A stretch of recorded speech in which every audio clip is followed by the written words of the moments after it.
Manx Radio's Update with Andy Wint.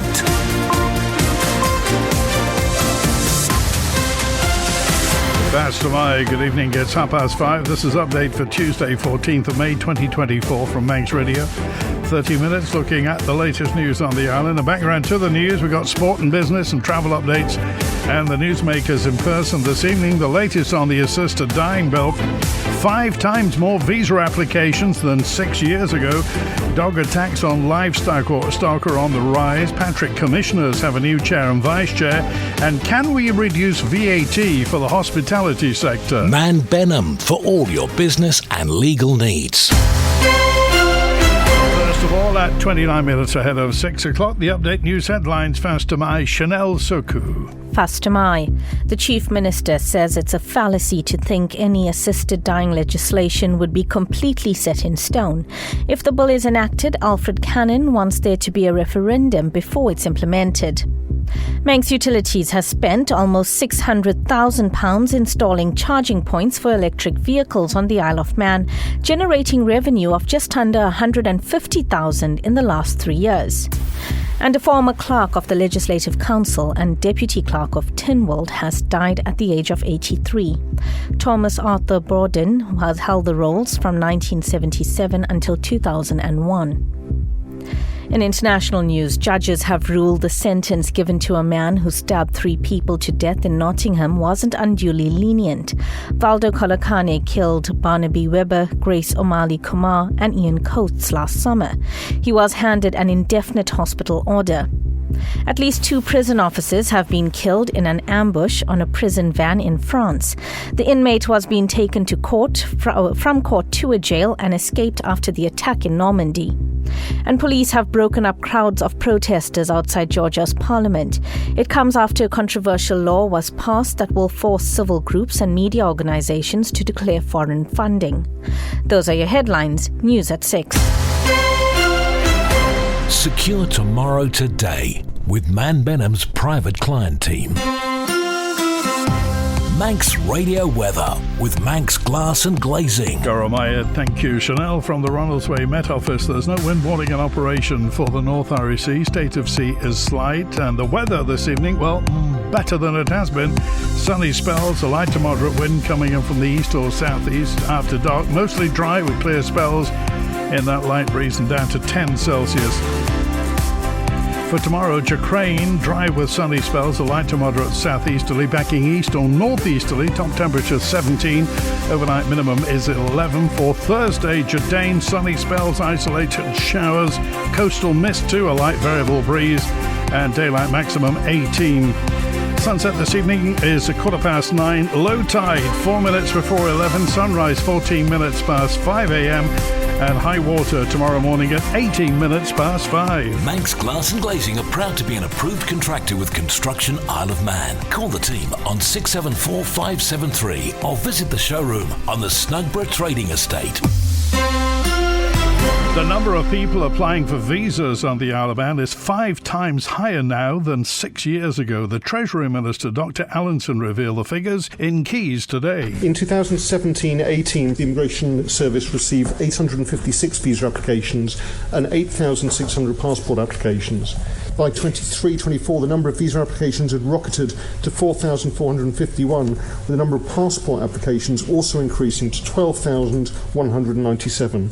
That is 5 times the number of visas received prior to Brexit. This upward trend has to be considered permanent rather than temporary. To address the question from the Honourable Member, as of the 8th of May 2024, there are 764 visa applications and 835 passport applications being considered pending a decision by the Immigration Service. As a result of this increased work pressure, regrettably some very good members of staff have left, and we are in the process of replacing them. We've also brought staff in from other departments on a temporary measure to assist with this backload. We've had a number of members of staff who have moved from immigration to other areas of government who we've managed to entice back. So they've got some of that experience and some of that training with them. In terms of training new people up from scratch, it does take several weeks. So this is quite a lengthy process. But we hope over the next 2 to 3 months to get the full complement of trained immigration officers in place. And as I said, we're making some temporary measures now at the moment to try to sift through the backlog that we have and actually deal with the people who've already applied. The Immigration Service understands applicants' frustrations and the difficulties this is causing to businesses and would like to apologise for the inconvenience caused. I would like to provide assurance that we are doing everything we can to rectify the situation and establish a more resilient service for the future. Our MHKs have been continuing to debate clauses for the assisted dying bill currently going through the House of Keys. Max Radio's John Moss has been there all day and joins me now. John, what's the latest? Well, interestingly, I wasn't the only member of the media there. The BBC turned up. They're under the impression you felt that we were just about to put the assisted dying legislation through, so they got very excited. But it's got a long way to go yet. I mean, it's still got the third reading in the Keys and then up to Legco and elsewhere. Now, of course, there's that referendum call from Alfred Cannon. Today, well, they've just decided to continue talking. They were due to close at 5:30. They'd got to clause number 7 of 14. But after Alex Allenson got to his feet and said they should continue, that's exactly what they've done. So at the moment, the Keys are continuing to discuss amendments to this. Isle of Man in 30 minutes. Update on Manx Radio with Andy Wint. The Manx National Farmers Union says dog attacks on livestock are on the rise despite recent awareness campaigns. General Secretary of the Manx NFU is Sarah Comish. In the last few weeks alone, farmers will often get in touch with us if they've had an incident. We always recommend that they contact the police in the first instance and make sure that the incident is reported. But it does seem to have increased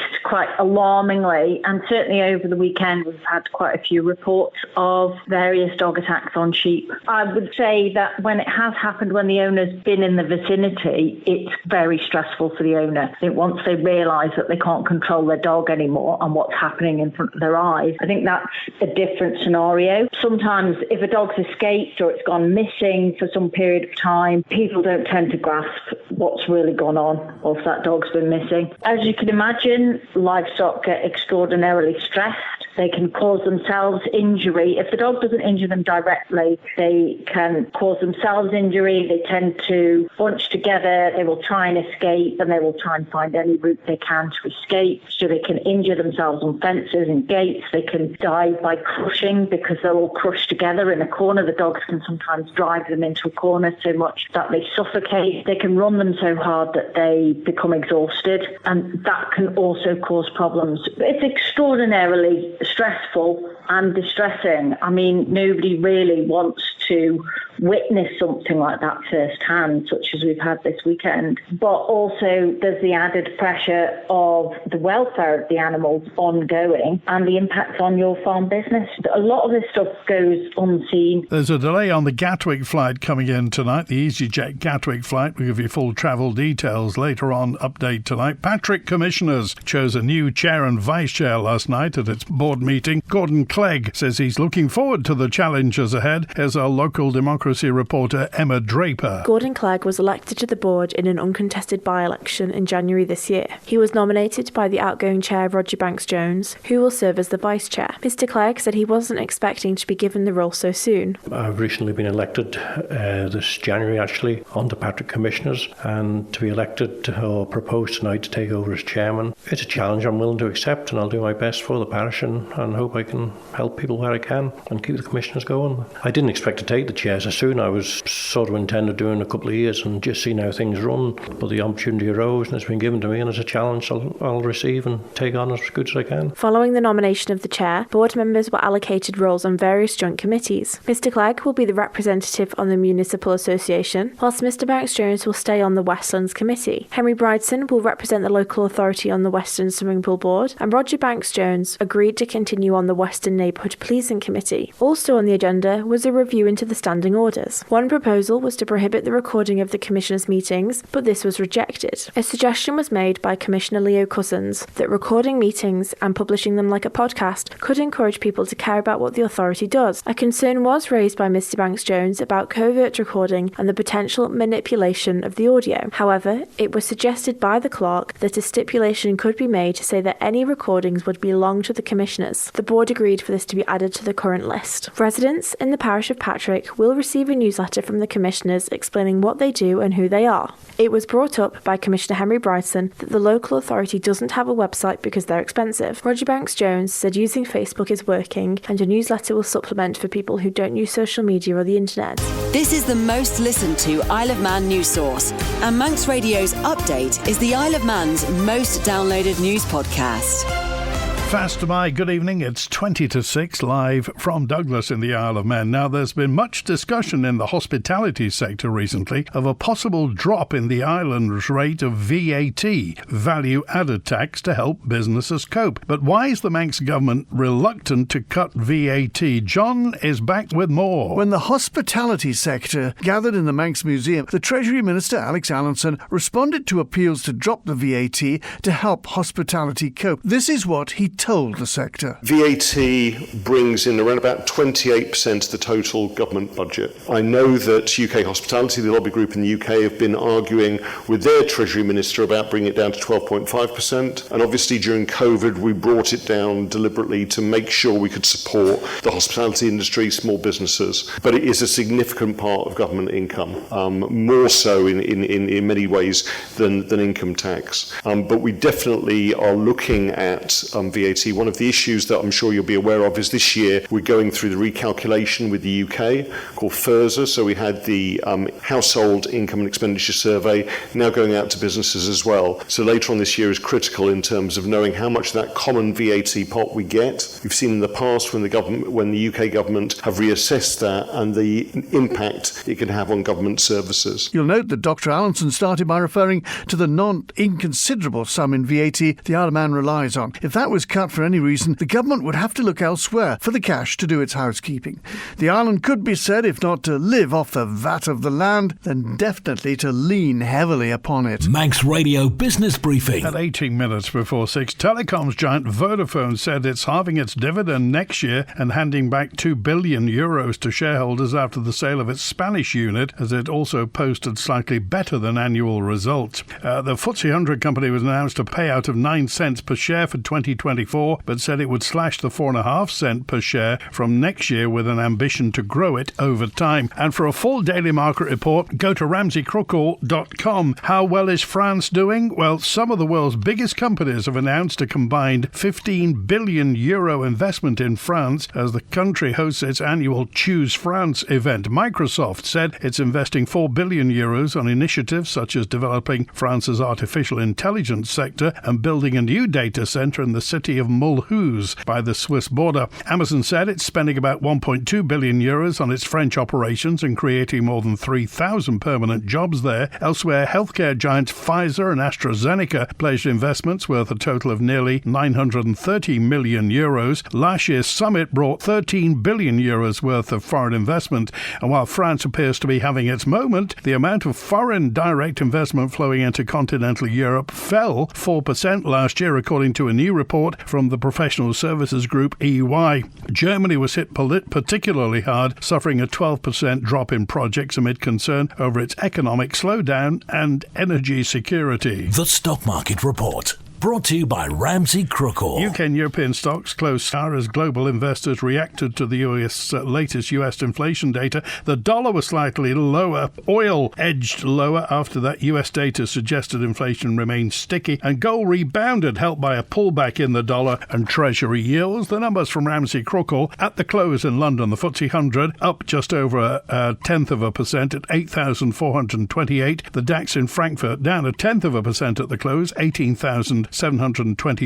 A short time ago in New York City, the Dow Jones Industrial down slightly, 0.02%, 39,424. The Nasdaq Tech Stocks Index is up 0.33% at 16,438. The S&P 500 up nearly 0.1% at 5,224. In the exchange markets, the British pound sterling trading at $1 25.9 cents, €1 16.3 cents, and 23 South African rand 18.6 cents. In commodities, gold is down just over 0.6% at $2,350 per troy ounce, and a barrel of Brent crude down 1.33% at $82.27. I'm running late again. Do you know where I put my car keys? In the fridge. Where's my phone? Under the dog basket. Bye. You haven't forgotten that we're seeing Ramsay Crookall later? Oh, no, of course not. 5 p.m, is it? 2:45. I'll be there.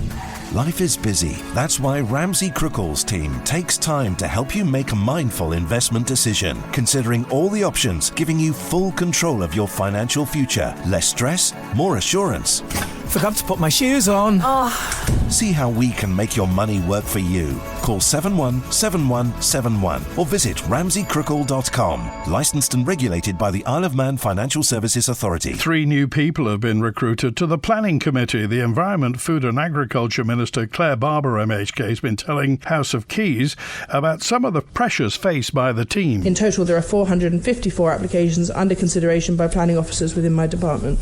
This is not exceptionally high. This is not uncommon, although I would draw honourable members' attention to the fact that the number of planning officers has been increased within the department. So there was 8 officers in 2023, and that's been increased to 11 officers at present. That's happened actually very recently, but predominantly because of some challenges around recruitment. And there are also 2 other officers who hold other responsibilities but can also help with planning consideration, but they don't hold a portfolio of planning cases. So there is significant work to try and look to speed up, I suppose, the planning process, but without taking away from the important work that the planning process undertakes. I think it's fair to say that for some time the planning team had been requesting some additional support. We have now sought to put that in, but they're all on short term. They're either consultant or temporary staff so that we can assess the impact that that has. I don't have the specific numbers from before, but as I said, 3 of those have only started since April and May, so actually the impact of that will not yet be seen. I think it would be fair to say it's not, from my understanding and talking with officers, the number of applications per se,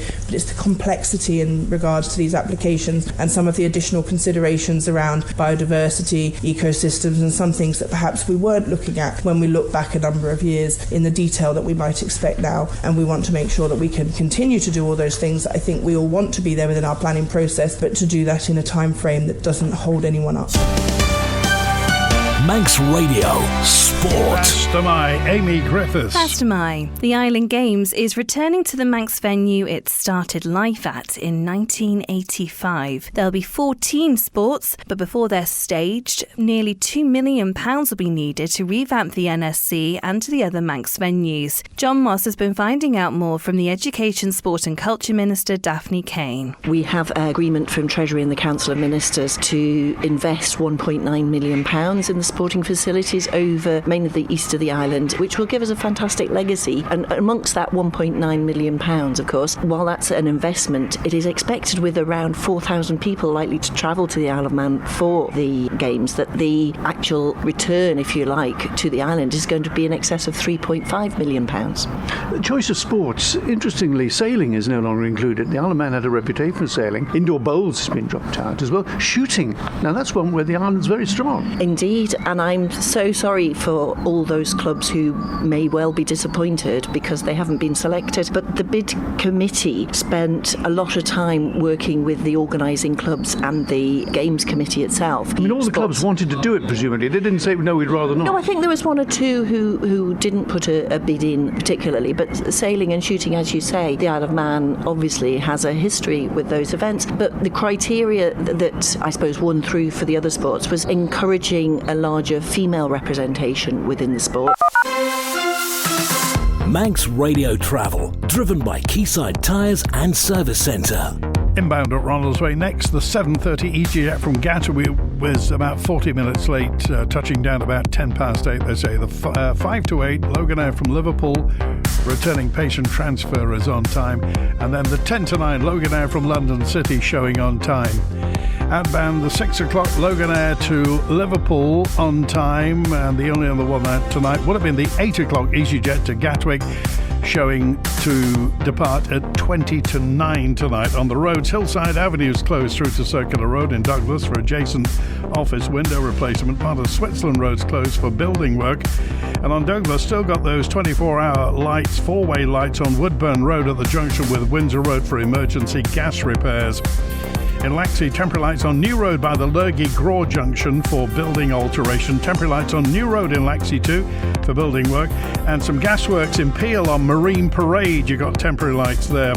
And temporary lights on the main road between St John's and Ballalease Bridge for work on the pavements. On the pavements too at Sandygate Road with some lights. In Braddon, temporary lights on Vicarage Road at Stevenson's Way roundabout for water main replacement. And in Farm Hill, temporary lights on Belafton Manor Hill near the Coolferran junction for resurfacing. Phase closures at Ballakilferry Road, Colby for water main work, and water main work on the Starvey Road too.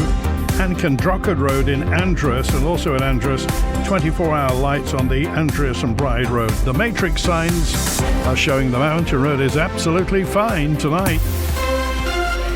Quayside Tyres and Service Centre with 1 year's free engine warranty from Castrol. Get more with Quayside. The news of the boats tonight is everything looks to be okay. The Manxman departed Heysham at 3:25, should be with us just gone 6 o'clock tonight, departing this evening at 7:45, arriving in Heysham at 11:30. The overnight departure 2:15, back to Douglas at 6. The Fastcraft left Douglas at 2:45. She'll be into the Mersey. She's in the Mersey now, will be on the link span by the Liver building at about 6:15, departing at 7:15, back to Douglas at 10:30 tonight. Tomorrow morning's departure 9:15, Manxman heads to Douglas. A little boy from Castletown's been on a mission to raise money to attend the 2024 British Transplant Games, which will be held in Nottingham later this summer. 3-year-old Aidan Cleave has been walking for 3 hours to represent how long he used to spend on dialysis every Tuesday, Thursday and Saturday before his life-saving transplant. Here's his mum, Shirley. Aidan really did have it tough. Just before he had his kidney donated, he was under palliative care. He'd been into theatre 19 times, 25 times admitted into Alder Hey, 2 admissions into PICU. He had 3 times peritonitis, 3 times COVID, 3 times sepsis, and twice in there were flooded lungs. And that was only 12 months, and he'd had, much more before that. It really was the end of line for Aidan. He wasn't well at all. The life that we had was, we were told that he would be unlikely to receive a kidney donation. And he did, thankfully he did, as I said, from an unknown hero, a deceased donor. We received a kidney, and we're just now making the most of that kidney, giving Aidan the best chance really to look after it. Anyone with kidney disease will know that obviously exercise, you can sweat toxins out your kidneys, so exercise really is going to be really important for Aidan as he goes through life. So being invited to represent Alder Hey kidney team in the Transplant Games this year in Nottingham is an absolute fantastic opportunity to introduce Aidan into sports. So our 3-hour walk recently to raise funds for the Transplant Games, the 3 hours represents the 3 hours Aidan would have spent on a dialysis machine, and the walk represents, obviously it's a sport, but also before transplant Aidan didn't walk, he didn't have the time to stand up, and he certainly didn't have the energy to stand up either. So that's why we've been walking for 3 hours to raise money for the Transplant Games. The only radio station that's Manx, and we're proud of it. Celebrating 60 years, this is Manx Radio. A doorman's been handed a suspended prison sentence after punching a woman while working at a bar in Douglas. The story with Sean Cowper. Warren Clark of Janet's Corner in Castletown was convicted of common assault following a trial after initially denying responsibility for the offence. The court heard the woman had been drinking in the Nag's Head on the 3rd of June last year when she damaged Clark's glasses, leading to him punching her in the face and leaving her with a cut lip. The 57-year-old's advocate said since the trial he has accepted that the force used wasn't reasonable and that it wasn't the way he normally acts. It was also suggested that the incident may not have occurred had another member of door staff been on duty, like there usually is, as Clark was dealing with 4 people at the time of the incident. Handing down the sentence, magistrates told Clark he was fortunate not to have inflicted a more serious injury and warned the conviction will likely impact his career going forward. Clark was sentenced to a 12-week custodial sentence, suspended for 12 months,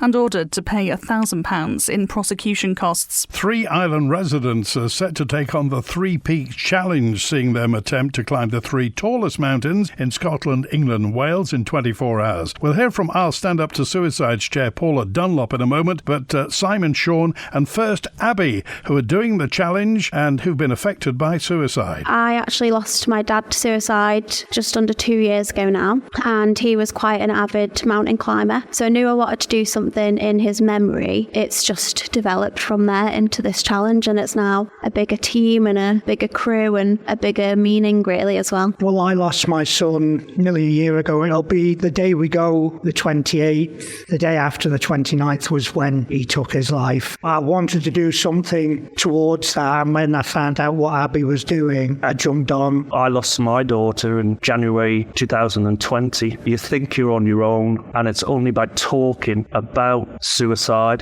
that we've got this bond now, because we've all been touched by it and been affected by it. We thought there was 3 of us, but there's actually 7 colleagues in Marks and Spencer's that have been touched and affected. People have to talk, and the more we talk, the more support is out there. You come into such a foreign world when it happens to a family member, and the devastation and loss is so huge. The ripple effect, and it goes on into the community. People who know of someone, people have heard of someone. We just launched on the 6th of October 2023, and we had our 6-month review with our telephone sponsors, and they gave us figures. 198 people had contacted our service for help and support in the 6 months that we've been operating. That's it for Update tonight from the resources of Manx Radio's news department. Thanks to Newsreader Chanel Saku, producer Amy Griffiths. After the news at 6, Simon and Kerry here with Countryside new series, Chris Kinley with Greatest Hits at 6:30, and John Barker's Folk Show at 9 tonight. Update returns tomorrow at 5:30. So enjoy the rest of your Tuesday. WINT